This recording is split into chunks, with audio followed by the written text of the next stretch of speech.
ठाकरे यांनी आताच पत्रकार परिषद थेट सरकारवरती निशाणा साधलाय. मुख्यमंत्र्यांवरती प्रश्नांची सरबत्ती केली की 14,000 कोटी रुपये जे अद्यापही शेतकऱ्यांच्या मदतीसाठी घोषित केले होते, मात्र त्याचं वितरण झालेलं नाही. मला वाटतं उद्धव ठाकरे डायलॉगबाजी आणि अशा प्रकारची टीका करण्यापलीकडे रचनात्मक काहीच करू शकत नाहीत. कारण राज्याचे मुख्यमंत्री असताना कशा पद्धतीनं कारभार घरात बसून केला हे महाराष्ट्रानं पाहिलेलं आहे. अगदी कोविड काळात पण व्हिडिओ कॉन्फरन्सिंग करत होते, घरातनं बाहेर पडले नाहीत. 600 कोटीच्या संदर्भात सीएम रिलीफ फंड लोकांनी दिलेला वापरू शकले नाहीत. आपली निष्क्रियता सिद्ध त्या ठिकाणी केलेली आहे आणि त्याच्यामुळे शेतकऱ्यांना मदत मिळाली पाहिजे का, तर 100% मिळाली पाहिजे. कारण एवढं अतोनात नुकसान झालंय ज्याचं गांभीर्य राज्याचे मुख्यमंत्री दोन्ही उपमुख्यमंत्र्यांना आहे. 3 नेते आज राज्य सरकारचे प्रमुख ग्राउंडवर आहेत. स्वतः मुख्यमंत्री शेताच्या बांधावर जात आहेत, संवाद साधतायत. अजितदादा शेतकऱ्याच्या बांधावर आहेत, एकनाथ शिंदे साहेब तर स्वतः मदत घेऊन शेतकऱ्यांच्या बांधावर त्यांचं दुःख दूर करायचा प्रामाणिक प्रयत्न करतायत. तुम्ही काय केलं? तुम्ही पिकनिक सारखा त्या ठिकाणी एक दिवस गेलात. बरं, तुम्ही बाहेर बोलत असताना काजू बदाम पिस्ता खात संजय राऊत आत होते. त्याच्यामुळे तुमचं पुतणा मावशीचं प्रेम शेतकऱ्यांच्या विषयी संपूर्ण महाराष्ट्राला माहीत आहे. देवेंद्रजी, आता isakal.com आहे देशातील नंबर 1 ची मराठी न्यूज वेबसाईट. प्रत्येक अपडेटसाठी isakal.com ला नक्की भेट द्या. गृहमंत्री अमित शाह साहेबांना ते आणि एकनाथरावजी भेटले, त्यावर थांबले नाहीत. मदतीसाठी काल त्या ठिकाणी दस्तूरखुद्द पंतप्रधानांना भेटले आणि मला वाटतं जेवढे काही सोर्स आहेत ताकदीनं शेतकऱ्याला ताकद देण्याचा प्रयत्न, दिलासा देण्याचा प्रयत्न निश्चितपणे फडणवीस सरकार त्या ठिकाणी करतंय. उद्धवजी ठाकरे साहेब पत्रकार परिषद घेणं, लाईव्ह करणं, या पलीकडे शेतकऱ्यांच्या प्रती त्यांना कुठलीही कणव नाही. त्यांना शेतीतलं काही समजत नाही, तेही मान्य करतात. मला काही समजत नाही म्हणजे आपला विषय संपून टाकतात. त्या ठिकाणी दुष्काळ काय असतो, त्या ठिकाणी मदतीची परिमाण काय असतात, कशाला थांगपत्ता नाही. केवळ राणा भीमदेवी थाटात यायचं, 2-4 शिव्या घालायच्या, मोठमोठ्या त्या ठिकाणी घोषणा करायच्या, मागण्या करायच्या, या पलीकडे उद्धव ठाकरे काही करू शकत नाहीत. पण पंतप्रधानांच्या भेटीवरती सुद्धा ते थेट बोलतायत की तुम्हाला डोळ्याने सगळा महापूर दिसतोय, तर मग चर्चा कसली करता, तुम्ही सरसकट कर्जमुक्ती करायला हवी. मला वाटतं ते राज्याचे मुख्यमंत्री होते, प्रशासन कधीच त्यांनी समजून घेतलं नाही आणि बोलतात यांना प्रशासन काय कळतं. मदतीचे काही निकष असतात, त्या पलीकडे जाऊन निकष डावलून मदत करणार हे मुख्यमंत्र्यांनी सांगितलेलं आहे. तुम्हीच त्या ठिकाणी डोळ्यावर झापड बांधले, त्याच्यामुळं बेमालूनपणे तोंड चालवायला काही अक्कल लागत नाही. अंगलट आल्यावरती मुख्यमंत्री कुठेतरी विषयाला फाटे फोडतात असं उद्धव ठाकरेंनी म्हटलं आणि ते म्हणतात की सीएम रिलीफ फंडाबाबत जे काही तुम्ही बोलताय त्यावरती मी बोलायला तयार आहे, आव्हान त्यांनी एक प्रकारे त्यांना दिलेलं पाहिलं. बोलायला तयार आहे तर अडवलंय कुणी? महाराष्ट्राच्या मुख्यमंत्र्यांनी विचारलंय, सीएम रिलीफ फंडाला लोकांनी पैसे देऊन वापरले काय नाहीत? बोलायला तयार आहे, मग ते बोलायला तयार आहे, कशाला बोलून टाका ना. आपल्याकडे उत्तर नाही, त्याच्यामुळे मी बोलायला तयार आहे, आव्हान स्वीकारायला तयार आहे. अरे, असे वैयक्तिक आव्हानं एक दुसऱ्याला देण्यापेक्षा शेतकरी अडचणीत आहे. कधी काळी शिवसेना होती, सामाजिक बांधिलकीतनं मदतीचा ओघ त्या ठिकाणी ग्राउंडवर जायचा, शेतकऱ्यांना जायचा. जे काम आज एकनाथ शिंदे साहेब करतायत, तुम्ही काय करताय? तुम्ही शेतकऱ्यांच्या तोंडाला पानं पुसताय. बाळासाहेबांची 80% समाजसेवा तुम्ही भाषणात गुंडाळून ठेवलीत उद्धवजी, हे महाराष्ट्र बघतोय. 50,000 रुपये सह कर्जमाफी करा आणि पीएम केअर फंडातून मोदींनी किमान 50,000 कोटी महाराष्ट्रासाठी द्यावेत अशी एक मागणी त्यांनी केली. मला वाटतं हे काम गतीनं सुरू आहे.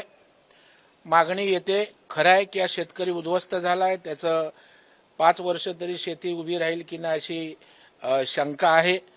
अशा वेळेला ओला दुष्काळ जाहीर करण्यासंदर्भात सुद्धा माननीय उपमुख्यमंत्र्यांनी सुतोवाच केलंय. काय करता येईल, जास्तीची मदत कशी करता येईल, यासाठी मुख्यमंत्री काल प्रधानमंत्र्यांना भेटून आलेत महाराष्ट्राचे कृषी विभागाचे वरिष्ठ अधिकारी दिल्लीच्या जाऊन कृषी विभागाशी संपर्क साधून चर्चा करतायत आणि मला वाटतं शेवटी ही प्रोसेस आहे.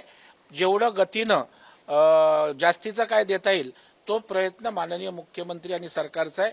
मला पूर्ण विश्वास आहे हे संवेदनशील सरकार आहे, हे बळीराजाचं सरकार आहे.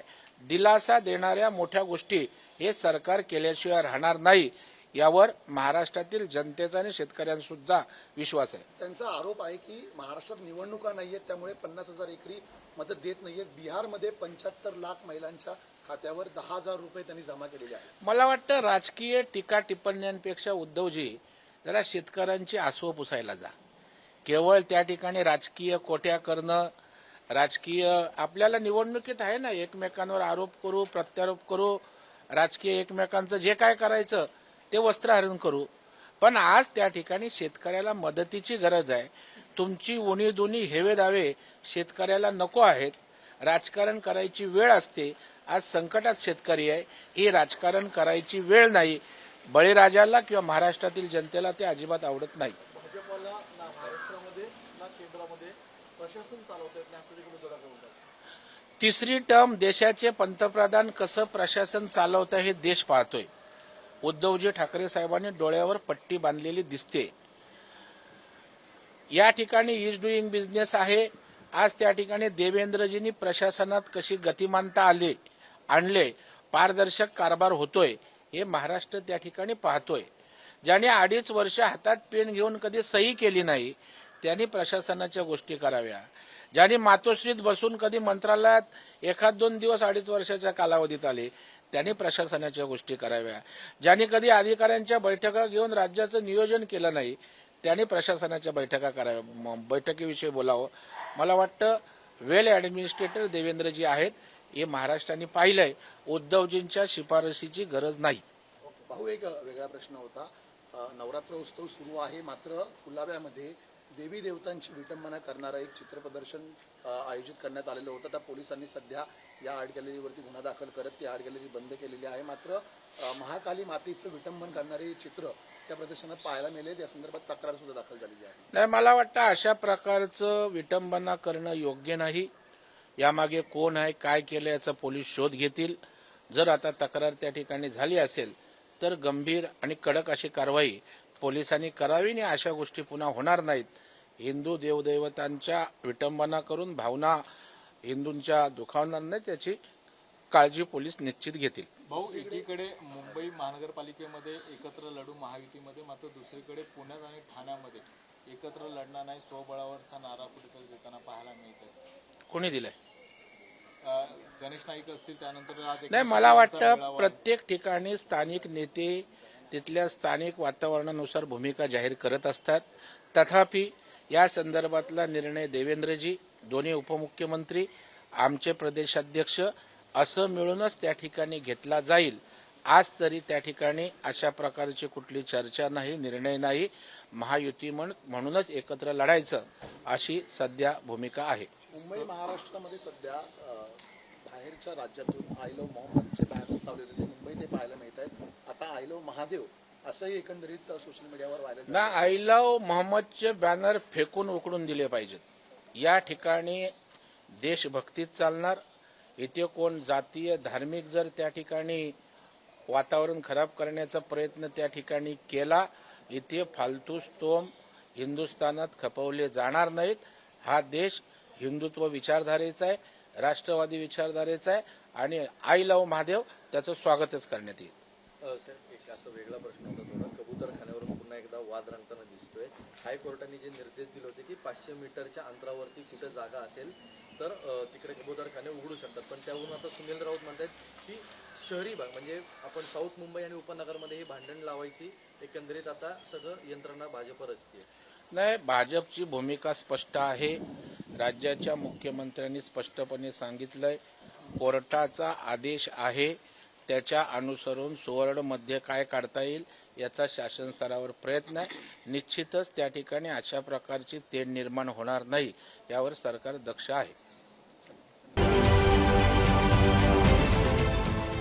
देश विदेशातील प्रत्येक घडामोडींचे लाईव्ह अपडेट मिळवण्यासाठी आता साम टीव्हीच्या सर्व सोशल मीडिया प्लॅटफॉर्मला लाईक, फॉलो आणि सबस्क्राईब करा. तसंच सर्व नोटिफिकेशनसाठी बेल आयकॉन प्रेस करायला विसरू नका.